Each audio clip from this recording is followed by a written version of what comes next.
Mets maintenant ta main dans ton sein et retire-la maintenant. Que vois-tu? Elle est blanche de lèpre.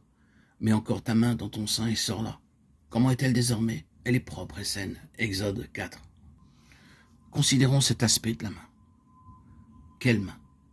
Cette main qui avait mis à mort l'Égyptien, cette main tachée par le sang, cette main de la force naturelle, cette main de l'autosuffisance, cette main qui représentait l'ancien Moïse et son échec, l'échec de l'énergie et de la conduite de sa propre volonté.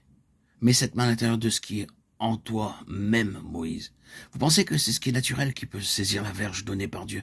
Pensez-vous que c'est ce qui peut permettre d'introduire l'autorité céleste? Certainement pas. Cette main doit être nettoyée avant que vous puissiez prendre cette verge. L'intérieur doit être nettoyé, les taches doivent être enlevées. Toute cette propre énergie et cette autosuffisance doivent être retranchées. Moïse, dans ton sein et en toi-même, tu ressembles à cette main lépreuse. Est-ce que nous ne découvrons pas cela? N'est-ce pas semblable à ce qui est dans mon cœur? Comment sommes-nous? Exactement comme cela. Plus nous nous connaissons et nous voyons en nous-mêmes, et plus cela ressemble à la lèpre. Mais béni soit Dieu, il y a une purification. Pour Moïse, il y avait eu un acte divin de purification. En cet instant, toute la signification de la croix, la parole de la croix prenait corps dans la vie de Moïse. Bien sûr, en type et en symbole.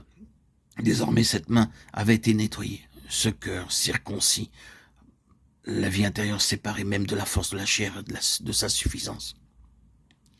Désormais, il peut saisir la parole de la croix, la parole d'autorité.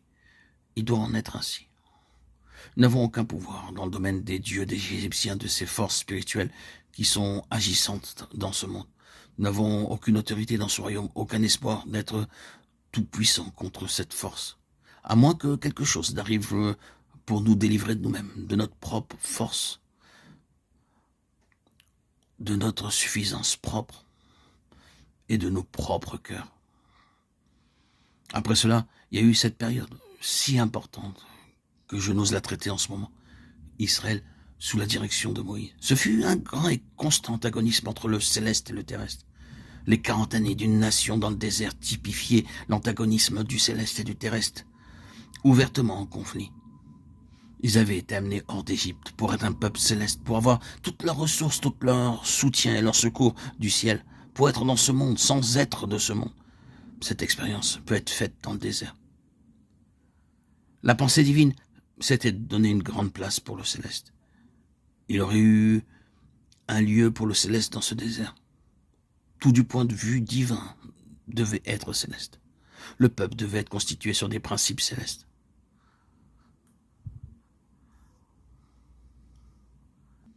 Moïse, sur la montagne, recevait ces principes célestes pour constituer cette nation. Tout procédait du ciel.